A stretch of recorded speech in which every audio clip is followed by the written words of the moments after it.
everybody. This is Fernando from the Rollback, and it's another glorious Wednesday. So you know what it is. It is the Wednesday Rewind.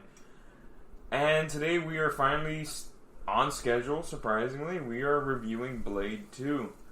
I've seen this movie plenty of times. Eddie, this is the first time that he's seen this movie. I feel like with a lot of the movies I've shown you, it's the first time you've seen these movies. Yes, I have a fresh take, fresh view on all these films that you've seen 1,000 times. There's some fresh eyes on there, some new opinions, controversial opinions. So, since you saw Blade, you like Blade. I really did. What did you think of Blade 2? Good. I didn't like it more than the first one. Really? Yeah, I thought the action sequences were fucking awesome. I thought, the direction that they were going in was great. You know, they elevated the world. The one big thing I didn't like was I didn't feel like there was enough Blade in the film. Like, there wasn't a lot of character development. Like, we didn't dive deeper into his story. There wasn't more emotion. It was just, you know... Like, it was no backstory. It was like, the origin story has come and gone. This is just straight... Yeah. This is happening in the now. Yeah. That's it. Well, that's all we're focusing on. Yeah, and that's not to say it's a bad thing, but that's the only reason why I'm like, I kind of like the first Blade more. But the action sequences in this are fucking awesome. The CGI is a bit dated, but I mean, come on, like, it comes slack. It's 2002. I want to say that this was because Guillermo del Toro had done some movies before this movie, but I want to say this one was the one that had the highest budget. And then after this, he did Hellboy, and not ironic enough because fucking Ron Perlman's in this movie. Yeah. So you could tell that from this movie, he was like, I want this guy as Hellboy. Yeah. So the film starts off with the spoiler that you gave me last time, that Whistler is actually alive. Yeah. Apparently they were like torturing him for like 2 years. Yeah, I never understood how Whistler's alive. I was just like, okay. I mean, was that scene in the first Blade? I don't remember. He was all bloody. Remember, Blade finds him after he gets jumped by the vampires at their hideout. Yeah. And when he's trying to find out where Whistler is, the guy says, we bit him, he shot himself, and then he turned, and we just kept him alive. Mm-hmm. Yeah, and then... And that's where this film starts off. Also with Norman Reedus. Somehow. Oh, yeah. Daryl is his, like, tech guy. Middle of the road Norman Reedus after Boondock Saints, but before Walking Dead. Yeah. It was weird. I forgot that he was in this movie. I liked him, though. I didn't like the little twist at the end. But... that he was a familiar? Yeah. I was like, come the fuck on. He made a good point. I'd rather be their pet than their cattle. That's true. Okay, I guess.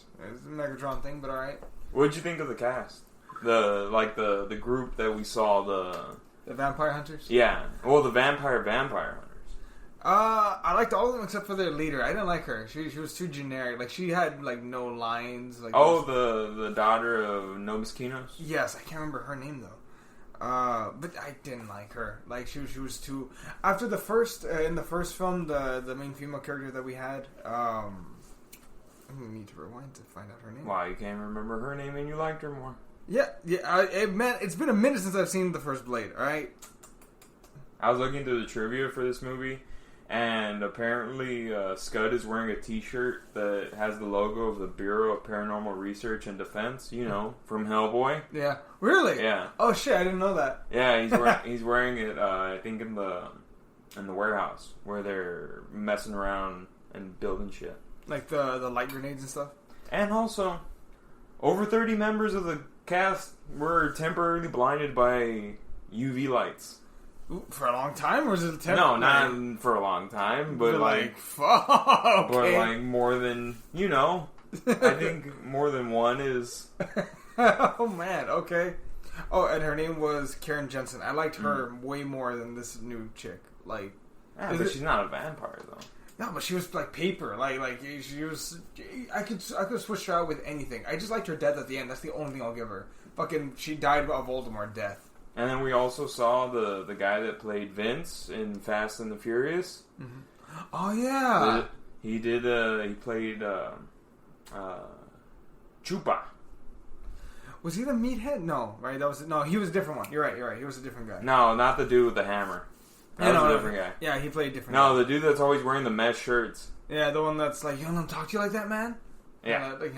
Sporting on the fights. Yeah, come to think of it, I've never seen that dude in many movies, except for, Fast and Furious, this one, and then that's pretty much it. And then Fast 5. Yeah, where he, dies after, 3 minutes on screen? No, he dies near the last act. Doesn't he? No, wait, that's right. He's the traitor, is right? Yeah. I forgot about that. I don't remember him very much in that film, not gonna lie. I mean, I remember him dying, but that's pretty much it. Oh, that's right, and his wife was gonna give birth to a kid, and Dom was like, well, take care of it, man. Don't worry. And we see family. Not young, but a 2-year younger Ron Perlman before he did Hellboy, before he did Sons of Anarchy. Yeah. Nikki actually recognized him from Sons of Anarchy. Well, yeah, he's one of the best characters on Sons of Anarchy. I was shocked when he died so early. Well, to me, it seemed early. Early? He died in season 6. I thought he was there throughout. I thought he was should have been dead after season 5. But no, I thought he was going to be a series long character. I didn't realize that. I thought his death was going to be in the series finale along with the other guys. Spoiler alert to whoever's never seen Sons of Anarchy. What are you doing with your life? It's not on Netflix anymore, so who gives a shit? It's on Hulu. Yeah, I know, but it's no longer on Netflix. Is what I'm trying to say. But it's on Hulu. Fuck Hulu. Which actually, that's where I actually watched Blade. Exactly. Thank you for that, by the way. I fell asleep watching it in my bed. It's a fucking wonder what the internet is. You just type in a movie and it tells you where you could find it to watch. True. But wait, so jumping back into the movie, I said it was okay. It wasn't my favorite. What did you think about it compared to the first one? I mean, looking back on it, I saw this when I was in middle school, and then rewatching it. I've rewatched it through the years and rewatched it again a couple days ago. I mean, I liked it. There's really nothing that I could be oh, I hate this movie, or no. I mean, it's a great action movie that you can just sit down and watch. It's a nice little thing to toss into the time capsule of the time before regular superhero movies. Back when it was just it's just Spider-Man. It's just the X-Men. It's just X-Men. Yeah, because at the time Batman was gone. Superman was gone until 2004. That was pretty much it. Daredevil came out. Marvel was really dominating the early 2000s with movies. They weren't all good movies. Not so much Marvel, because remember, Marvel had sold off all the movie rights. So it's just companies that were let's try to recreate what the X-Men did. Yeah, that's true. But I guess props to Fox on one of those rare occasions. Props to them to actually, be ahead of the curve for a minute. Did you think that this film did a good job of building on top of the story that the first one built, the anthology? Well, the mythology. The thing about these movies that I think is that, so now when you see superhero movies, what's the first thing that you think? They're setting up for something bigger. Yeah. With this movie, it's not so much that they're setting up for something bigger. It's just more back in the day, they were just let's just give them a good movie to watch right now. Yeah. Not so much oh, the sequel after this is going to be fucking awesome. Yeah. No, it was just I mean, we're going to have fun with this movie right now, and then that's pretty much it. Because the thought of having a shared universe, or even a universe in general, was pretty much non-existent. Mm-hmm. Did you think that Whistler at some point was going to turn? Because I honestly did think maybe he might at some point. I was this is a little too obvious, but this is also an early 2000s movie, so maybe it is. I mean, maybe the part where they first go to that nightclub, with the classic late 90s, early 2000s techno music playing. Oh, the one where they're ripping out a girl's back? Yeah. In front of people? That was rough. Yeah. I was what are they doing? And yeah, oof. When he leaves his post and they're where'd you go, old man? But it turns out he found one of those alpha vampires. That part was pretty cool. I like the introduction of those alphas. Yeah, those weird albino vampires. Yeah, I keep on forgetting what they call them. But anyways, but yeah, I like the introduction of them. But yeah, like I said, since there's no there's no universe thought in mind that no one was ever really thinking of, it is weird to see this movie because you do kind of see it in the light of the new Marvel, the new DC, that it all leads to something greater. Mm-hmm. And in this movie, it's just like, it all leads to the ending. Like, that's it. No. Do you think they could have done more to set up Blade 3? Like, should they have done that? Like, should they have been like, we're going to make this fucking trilogy. Like, we should probably put some bones in now. I mean, you think of it, especially looking back on it, I'm pretty sure if they would have done that, if they would have had that thought after, like, Blade 1, where they had that deleted ending where it sets up Morbius, which I'm curious as to why they didn't. I want to say it's probably because they couldn't use Morbius, because at the time Sony, I believe, owned the rights to not Marvel, to Spider-Man and all the characters that he's associated with. Which I don't understand how that works. I know it's like a lot of legal mumbo jumbo.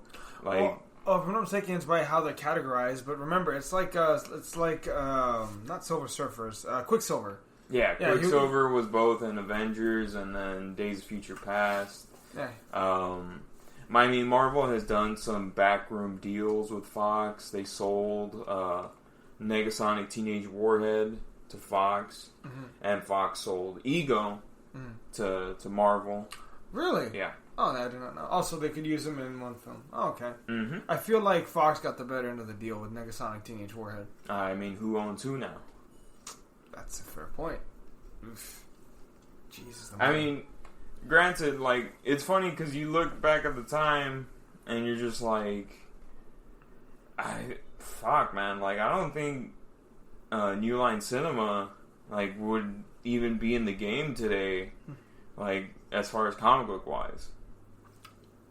I think Marvel and DC, I don't want to say fucked up, but they've turned the superhero genre into such a well-oiled machine to where it's just like, boom. Not even if it's a bad movie, it's still a hitter. Yeah. Like, even though Marvel, like, missteps with a couple movies, like Captain Marvel, Ant-Man and the Wasp. I like Ant-Man and the Wasp. Really? I thought it was weaker than the first one. No, I liked it. I don't like it as much. As far as sequel goes, it's probably one of the better ones. You think so? Yeah. I didn't think they were... There's some missteps, like, I'm not gonna lie, but the villain was someone that you could sympathize with. You get a nice introduction to one of the classic Marvel characters, the Wasp. Sure. You get an introduction to the previous Wasp and the previous Ant-Man. I was gonna say, it wasn't Giant also in it? Who? Giant? Oh, yeah, Giant Man. But Giant we got introduced to him in Civil War. No, not Giant Ant-Man. I mean Giant Man, like what was it, Leonidas? The Perry White's character, not Perry White, the guy who plays Perry White. Ray Fisher. No, not Ray Fisher. What's his name? This is so funny watching him. Fuck you. Watching the gears turn. Morpheus. Let me describe it for you, ladies and gentlemen. Shut up. Morpheus. Oh my god. Samuel L. Jackson. No, no. Oh my god, what's his name, man? It's like watching the gears turn on a slow machine. It's so funny. Lawrence Fishburne, you dolt. Thank you, Lawrence Fishburne. He was Giant Man. Remember? No. He did develop that technology, and he was like, I think he grew up to like 10 feet or something like that. And Scott's Scott's like 60 feet. Yeah, he's just like, what? Yeah. But we got some orange slices. But yeah, back to the state of superhero movies now. So like the state of superheroes now, they've gotten to such a fucking like formula that they're pretty much able to pump out even at least a decent superhero movie that you will like. Or that the general public will like. Because even if people didn't like Captain Marvel, it made $1 billion fucking dollars. Yeah. This movie cost $55 million and made $155 million. Back in the day, that's a fucking success. I think it would have made way more nowadays. Obviously. It's interesting because, I mean, you think of like... So, what do we have for examples of rated R comic book movies now? Deadpool. And Joker. Then, Joker. You have the independent ones, Kingsman, made by Matthew Vaughn. Brightburn, technically. Oh, Brightburn's more an offshoot of Superman, and we all know who Superman is. Yeah. Fair. I mean, the only ones I could think of are like Kick-Ass 1 and 2. The Red Wrench. It wasn't a good one. Yeah, that's probably why I never heard of it. Yeah, fair. And like, there is an audience for rated R superheroes, but they have to be really likable. And you have to get them with the story first. There's a reason why Kingsman worked. Because the story was good, the casting was good, and so they were able to make a sequel and then a prequel, and then I think they're making a sequel after. Yeah, they're going to make a final one. And so Kick-Ass 1 was good. Kick-Ass 2 I liked. I guess they're not making a Kick-Ass 3. No, they've kind of gone in another direction. It wasn't as profitable as they were hoping, and then also Jim Carrey really doesn't want to... Jim Carrey needs to shut up about that movie. Like, I get where he's coming from, but it's like, dude, you're just hurting the cycle. You're hurting the blurring of lines. Yeah. There's a clear definition of a comic book and real life. Yeah. Again, I'm not saying he's right. All I'm saying is that I think that hurt the... Oh, yeah, because he was like, I'm not going to do any press for it. It's like, well, dude, then... Well, also, I think Chloe Moritz, I don't even think she wants to do it anymore, actually. Or turn... Well, I'm pretty sure she's moved on from it. I'm pretty sure... But all the actors have, like, gone on to do pretty well for themselves. Aaron Taylor-Johnson's moved on from it. It'd be hard to go back to that well. Granted, I hear good things from Matthew Vaughn, so I'm pretty sure if they had a story, they probably would come back for it.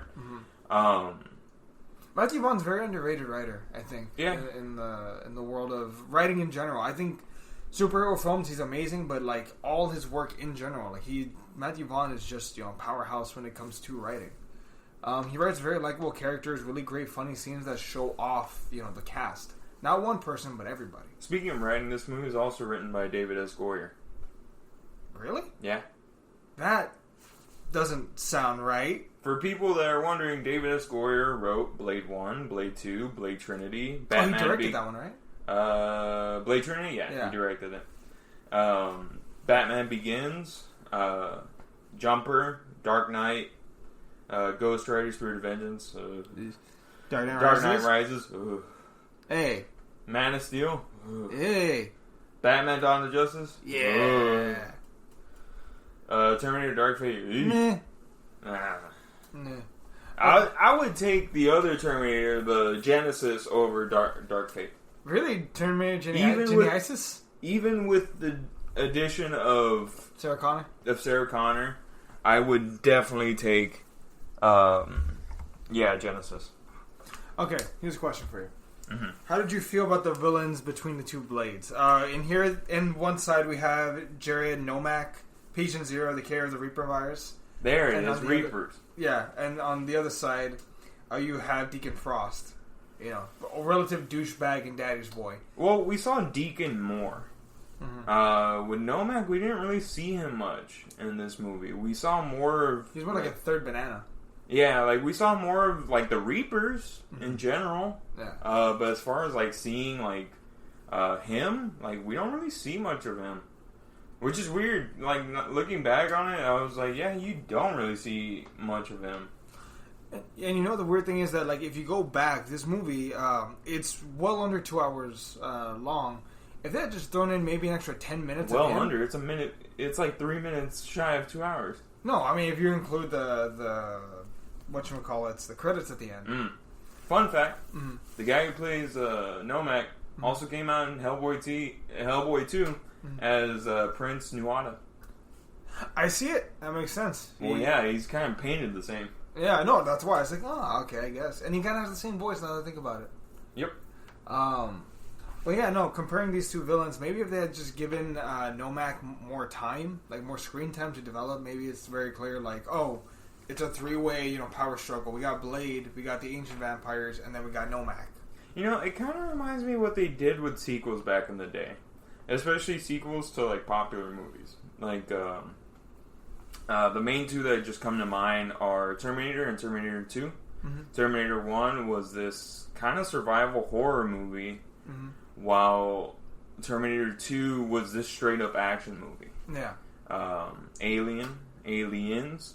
Alien 1 is this survival horror movie where they're just trying to get away from this one alien. Aliens 2, it's this fucking action movie. Not saying they're bad, because both of them are very good, but this movie went from Blade, where it was focusing on this centralized character who is a vampire, but he isn't a vampire. He's a daywalker. And then you're delving into his story, what happened to him, and his own personal war with the vampires that hate him. And then in the second one, it's this straight up action movie where, yes, there is a story, but for the most part, they even bring in a merc squad to take out the Reapers.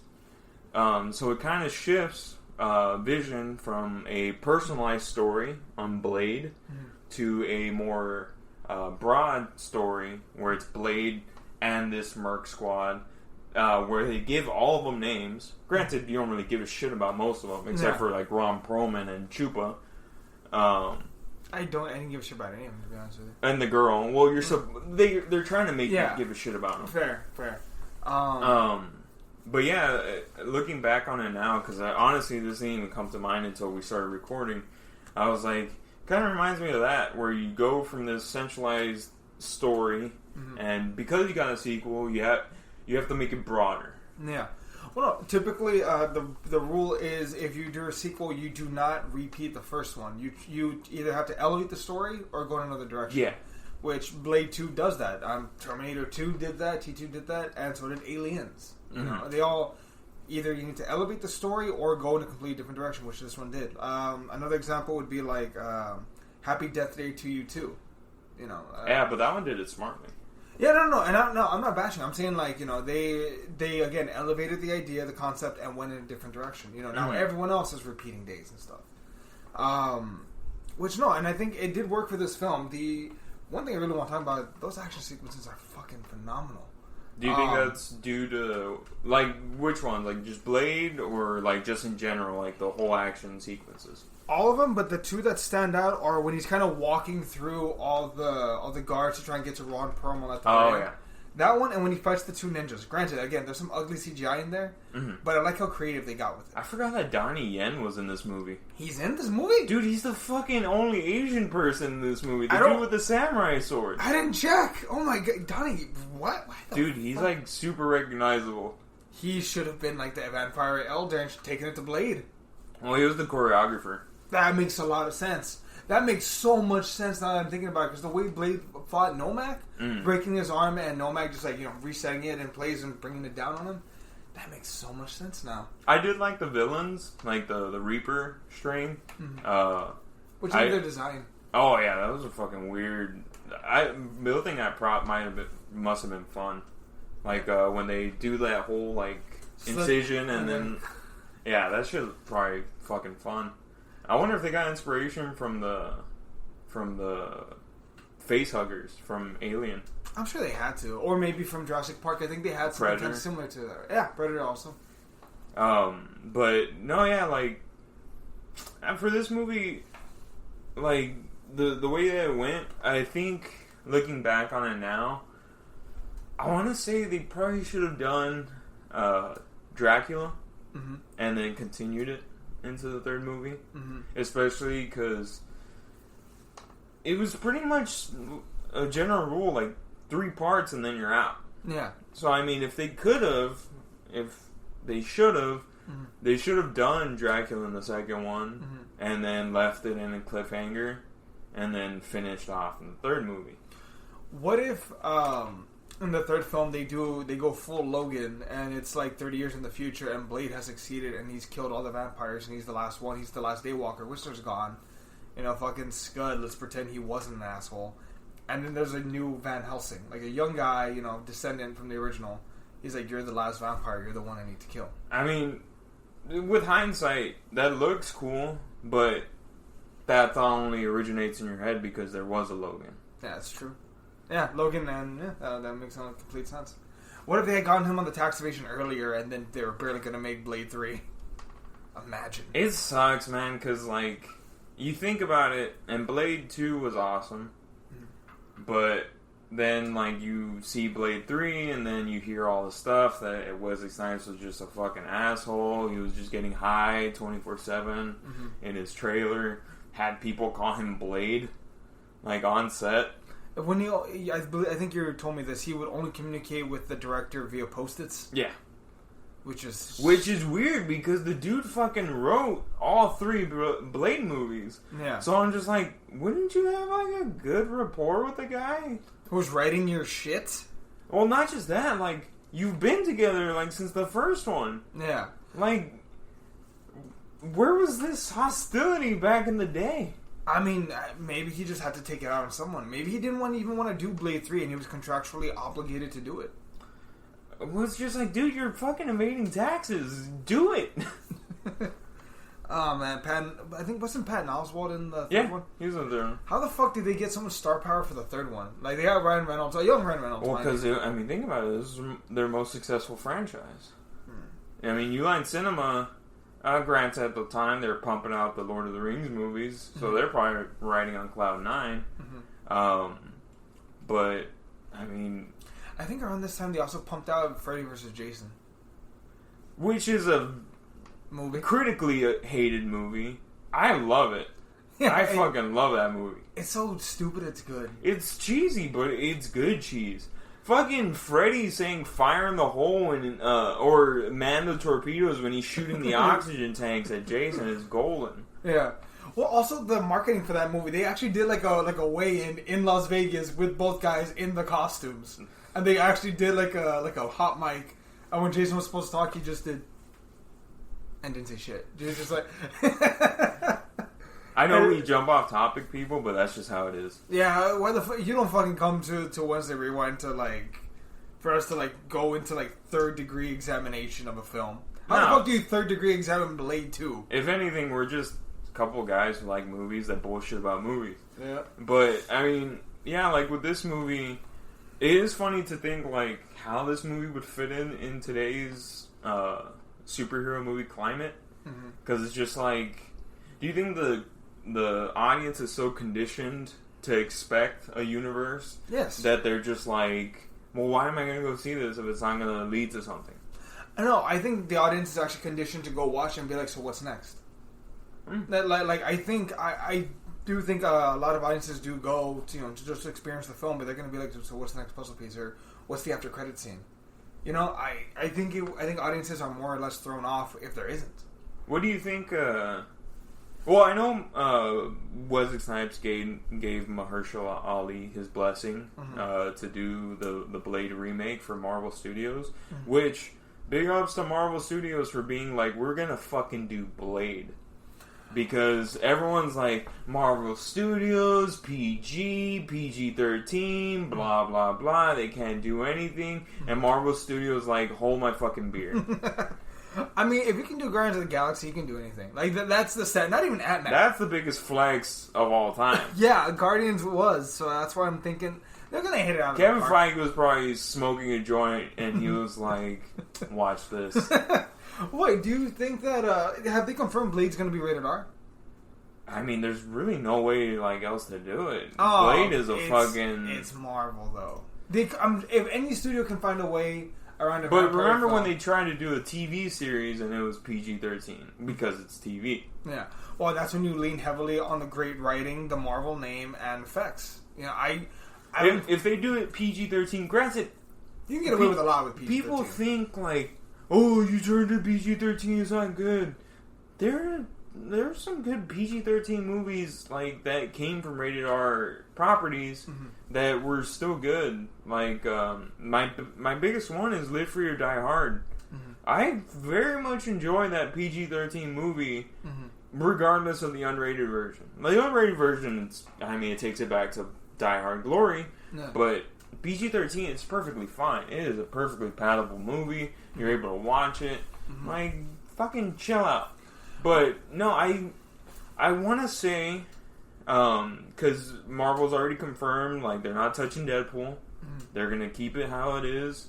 and they're just gonna pump it out. And I find it weird because it's just like, fuck, man. Like, now studios who have built their back on PG-13 movies, it's like they can't touch anything else.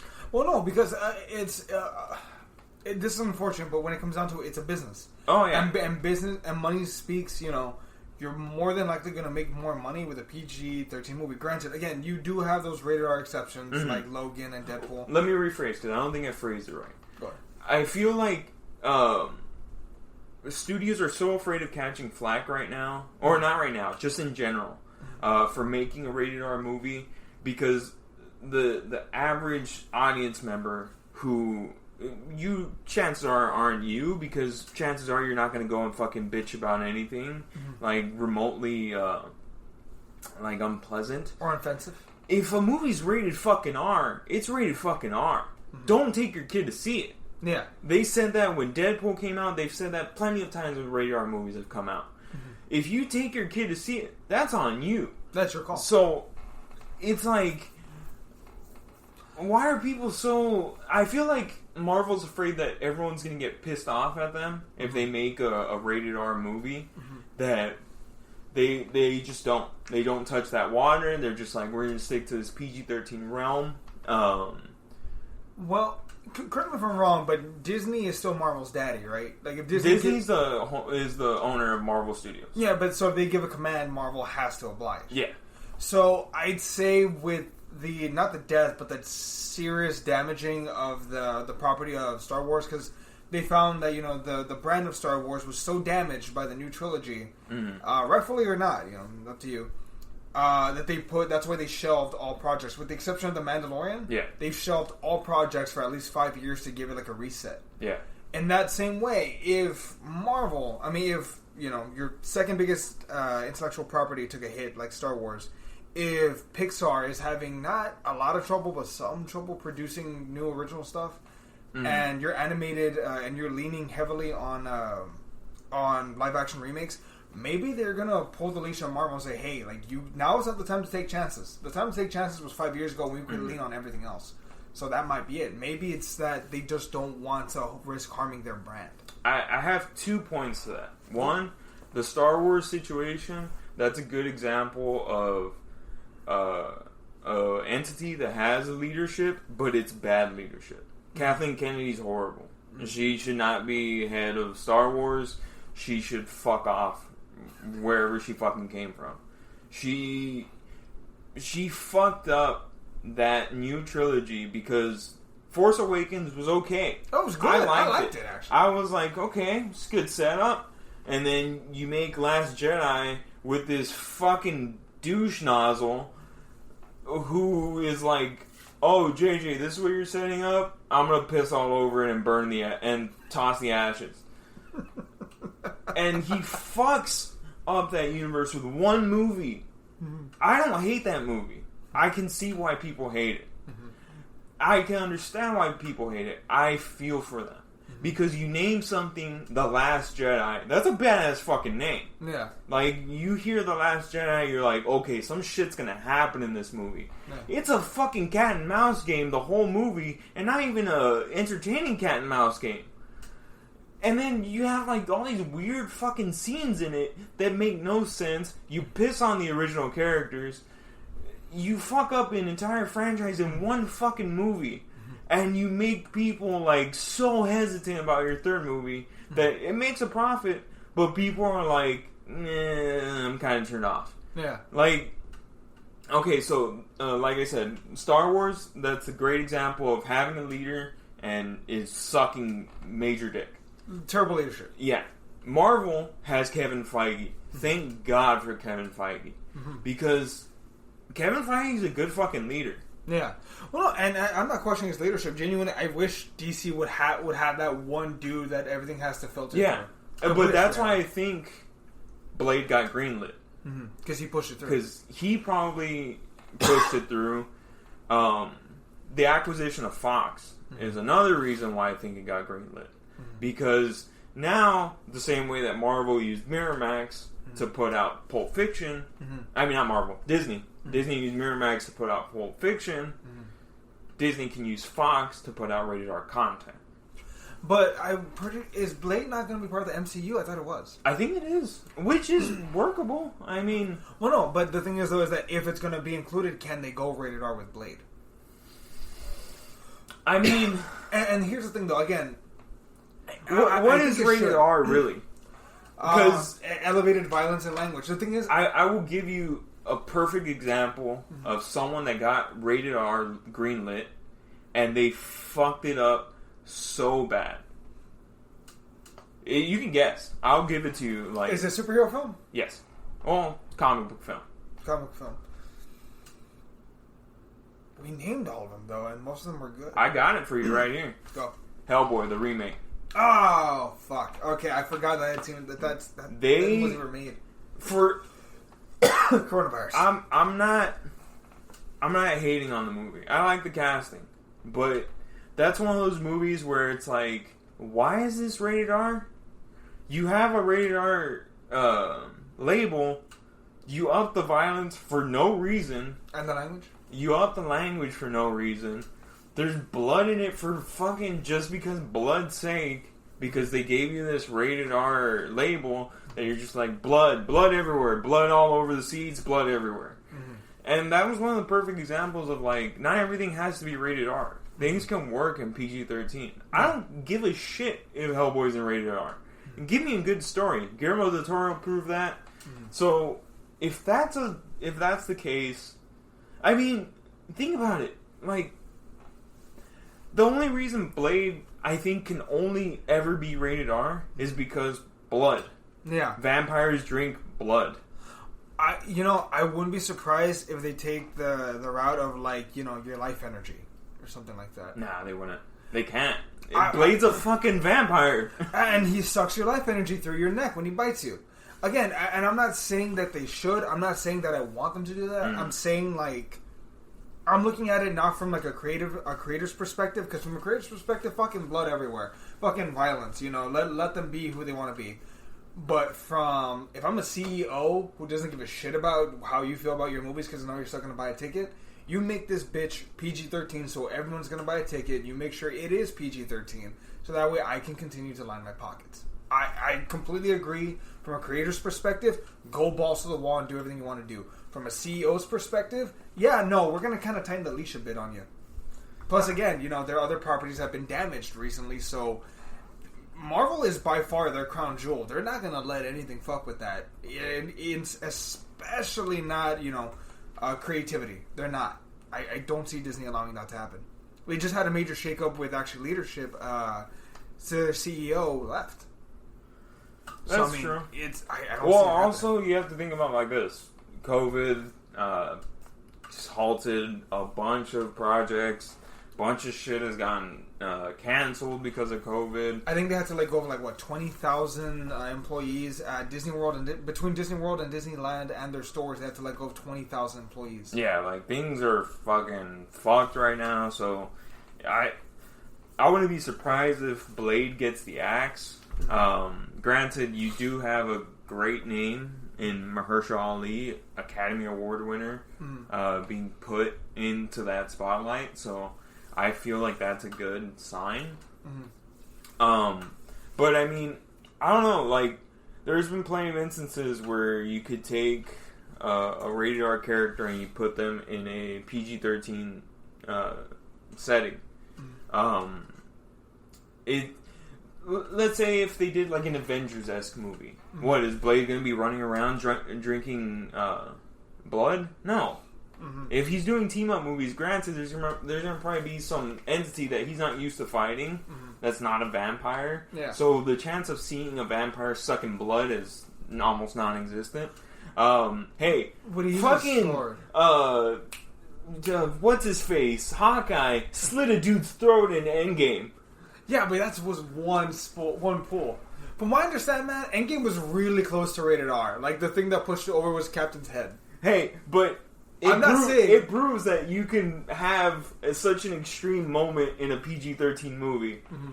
If it's a team-up movie. Yeah. If, let's say, his own personal movies that they're rated R, and they do like a Secret War or a fucking Avengers 2.0 with Blade in it, you could put him in there, PG-13. Was he gonna be like saying fuck all the time?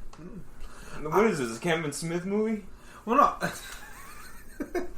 Well, no. I mean, okay. My big question is this though: for Blade, how do they use him fighting monsters? Because again, like he would be samurai sword, bro. They fucking showed Thanos get his head cut off with an axe. Yeah, but can they do that? Can they do it like continuously? Why? Because he's black? I'm not saying. What? You're saying only a Norse god can go and cut off aliens' heads?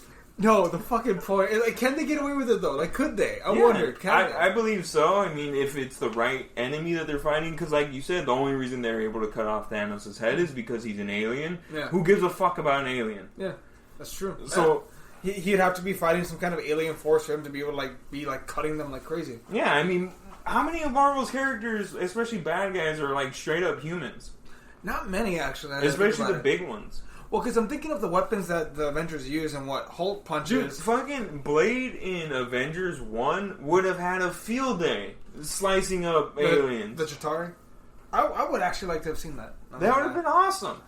Granted, it is going to be weird because Wesley Snipes brought such an iconic thing to this role in his own stunts that he did. He didn't have a stunt coordinator. He didn't have someone do his stunts for him. Mm-hmm. So I'm curious as to where they're going to go with that. Like, is Mahershala Ali going to be doing his own stunts? Is there going to be a stunt double? Mm-hmm. Granted, it's so good nowadays that you can hardly fucking tell. Mm-hmm. But that's why Wesley Snipes will always just have that iconic hold over this character, because he gave it his own flavor. Well, I think though that's also to say like Logan, for example, like that role belongs to Hugh Jackman. I think another actor can take on the role and do it properly as long as they do it differently. He cannot try to act like Wesley Snipes in Blade 1, 2, or 3. He can't try to act like him. He has to bring his own flavor to the mix. I'll give him this. All the Spider-Men, Tom Holland, Andrew Garfield, Tobey Maguire have all brought different flavors, different approaches. Yeah. Same thing with Batman. I believe that Christian Bale smoked 40 packs a day. Ben Affleck got on the juice. This is my regular voice.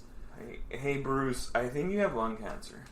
No, this is my bat voice, so they don't know who I am. Bruce, even though they kind of figured it out in the fucking Batman vs. Superman, where you use a goddamn voice changer. Alfred! I'm sorry for that, people. I'm not. That's the only time I've been able to do that. But so you're going to see a different flavor be put into the movie, which makes sense. And Kevin Feige's on it. I don't think we could hold Wesley Snipes in such a high regard as like a Hugh Jackman, who did that character for 20 fucking years. Yeah. Because Wesley Snipes did it from 1997 to like 2005? To like 2005 to 7 years, 3 films. Yeah, granted, he will always be iconic, especially if you show people that movie, they'll be like, oh, well, he's fucking great in that movie. Yeah. But, plus, there's been plenty of fucking time between Blade 3 and New Blade. Yeah, I mean, we had, 3... I think, correct me if I'm wrong, didn't we have, 3 different Spider-Man within the course of a decade? Spider-Man 3 came out in 2008, if I'm not mistaken. 2006. No. We were in middle school. I remember that. I believe it was 2000. I'll fucking look it up right now, but when did Homecoming come out? Homecoming came out 2015, I believe. Folks, we were Googling. Spider-Man 3 came out 2007. In between. And Homecoming came out in... So in the course of 10 years, we had 3 different Spider-Men. Yeah. So, I mean... That's where they were just like, I don't give a fuck who you're attached to. We're making another Spider-Man. Yeah, at that point. Well, that's Sony. Well, no, apparently Sony canceled Spider-Man 4 days before it began shooting. Well... They're like, you know what? We're going to fucking pull the plug on this. We're going to reboot. Well, it's because they fucked up that franchise so bad. They fucked up that last movie so bad because they wanted to make toys. Yes. But... See, the thing is Sam Raimi never really gave a shit about Venom. He didn't want to use Venom. He wanted to use Sandman. He was like, no, Sandman. Yeah, and he's like, fucking save Venom for the sequel. They're like, no, it's the third one. It's the last one. No, that's when you have a long-term plan. And then they wanted to push out Lizard quick because, again, toys. Yeah. Goddamn. So they could have sold a shit ton of toys, though. Just give each one their own story. That's another thing that we're going to have to think about. Because Marvel loves making fucking toys. Yeah. So, granted, I've seen Hawkeye toys. Yeah. So, and it has the sword in there. It's no fucking big deal. I see Blade You can sell vampire toys. Like easy. You can sell the glasses. Like, I assume the glasses are a big Blade Oh, thing. that fucking scene where Whistler throws the glasses, like, and he just catches them, puts them on, like, okay, you don't need them. Yeah, but they look cool. One thing I wanted to bring up more than anything, did you notice, like, Blade doesn't really start kicking ass until he starts drinking blood? Yes. Well, not only that, like, did you notice does he have contacts? Probably. He has, like, he has really beautiful eyes. Wow. I'm not sorry. I'm not sorry for what I said. Are you coming out? No, you can ask Nikki. I'm fine. Nikki's my wife, for the record. On some days. Shut the fuck up. God, Jesus. Okay, so fucking going back to Blade. What the fuck were we saying about Blade? Marketing. Like, toys. How would Marvel market this movie? Dude, like, you could do toys from this movie. Dude, he's gonna have nunchucks, you fucking know it. He's gonna have nunchucks, he's gonna have the swords, he's gonna have... One thing I noticed, like, once Marvel bought Fox, so now I've started seeing at stores, they're starting to sell X-Men movie stuff, like from the old X-Men movies, like X-Men Anniversary Logan toy, Mystique. There's one that comes with Magneto and Professor X. There's a Deadpool one that comes with him and Negasonic Teenage Warhead and Domino. And I'm just like, yeah, I forgot that Marvel was like, well, fuck you, dude. You're going to own our shit. We're not going to make any toys for you. So stupid. How did you not negotiate the toy parts of it? Which is weird because I remember when X-Men 1 came out, I remember buying toys. Well, I'm sure Marvel got a percentage out of it. That's probably why. You said yourself they were bleeding for money at the time. Yeah. And I'm pretty sure after that they were like, no. Well, I'm pretty sure they probably put all that money in their piggy bank and that's how they got Iron Man done. Yeah, because after X-Men 1, I don't ever remember seeing X-Men toys. Like, movie X-Men toys. No, I just remember the Logan claws, but like that, I want to say those were just like handhelds. Like that was it. Yeah, probably because, it's funny how big Marvel will market something, especially once they start owning it. Yeah. But yeah, I think like because Blade's such a badass character, and if you show people he's a badass. Yeah. Granted, yeah, you do have to think about that. Like, if you make it rated R, then you can't make toys. Oh, you can't make as much toys. Because the only reason you can make Deadpool toys is because even kids know who Deadpool is. Yeah. Well, also they made that fucking hilarious. I saw the cut. Christmas version of Deadpool where like it takes out all the rated R stuff. Oh, the PG-13 of Deadpool too? Is it good?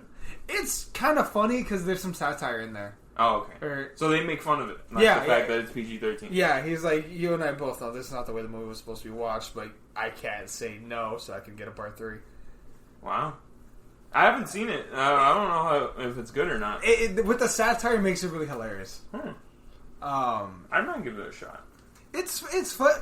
It's fun. It's just a funny watch because you can kind of see like the deadness in Deadpool's eyes at that point. Like he's just like, well, fuck, like we can't make it. Fine, I guess.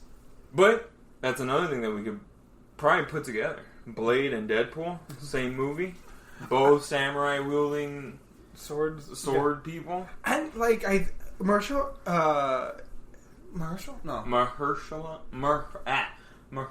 Ali. Mahershala Ali could probably play a great straight man to Deadpool's bullshit. Like that'd be fucking hilarious. Oh yeah, I mean, because the biggest travesty in our lifetime is that we didn't get to see real Deadpool and Wolverine together. They could still do it, but after Logan, man, it wouldn't feel right. It just I don't think Hugh Jackman will come back for it. No, that's the thing though. Like it ended on such a perfect note. Like he doesn't want to like. Unfortunately, the only instance that we ever got of fucking Deadpool and Logan together was the scene in Wolverine Origins, where Ryan Reynolds is just going off, yeah, in the elevator. Well, no, bro. Also, remember, was it the first one where she takes off his mask and he has like the Hugh Jackman sign on his face, like stapled on? Yeah. Oh man, Deadpool was fucking hilarious. God, I missed that one. Yeah, we riffed on a lot of shit, but back to like, I guess to finish this shit off.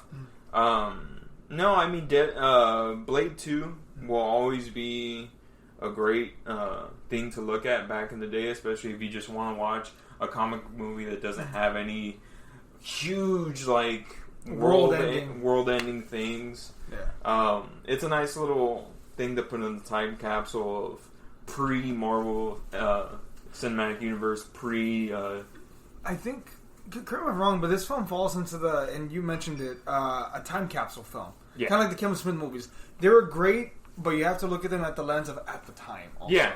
Yeah, because it has everything about this movie is just super early 2000s with the soundtrack, with the filming. Fucking Powder Puff Girls. The fucking Powder Puff Girls were in everything. I don't know why. They were popular, man. And no boy wanted to admit that they watched it, but we all fucking watched it. Yeah. Don't you fucking like it? I love that cartoon. Him freaked me the fuck out, but yeah, I love that cartoon. You know, apparently at the movies, when the Powerpuff Girls movie came out, apparently they actually kept track at a few theaters. There were way more boys than there were girls going to go watch that movie. Yeah, because dudes love cartoons. Also, the girls kick the shit out of everything and everyone. Fucking the monkeys, let's go. Like, see, people say that they can't make compelling women characters. Blossom, Bubbles, and Buttercup. Boom. Okay, last question before we go. Who would win in a straight 3-on-1 fight? The Powerpuff Girls or Blade? Blade has no, he won't hold back, he'll slice them up. No rules? No rules. I don't know about that, man. Granted, they're superheroes, so... Like, they literally lifted like a 20-ton like monster. I'm pretty sure they can outmuscle them. Oh, yeah, they fly, so they have the advantage, but I think if Blade gets near him with that sword, he fucking slices them into pieces. What if they just, like, do like the horse thing where, like, one grabs his head, one grabs his arms, one grabs his, like... Yeah, but they're not super violent. We can make them violent. I think if anything, he's going to slice up Bubbles first. She's going to make the mistake of, like... getting close to him, and then he's gonna slice her down the middle, and then I'm pretty sure the sight of losing your sister getting sliced from head to toe would freak someone out. So pretty sure Buttercup would take it to him at that point, though. She'd go like full rage mode. Yeah, probably. But my money's on Blade. All right, Death Battle, make it happen. Death Battle, make it happen. All right, everybody, this is the end of the podcast. I know it sucks. But we'll be back next week with, I think, Clerks 2. That's the next one that you wanted to do. Is that next in the docket? We can do Clerks 2. Clerks 2 it is. Also, we get to go back.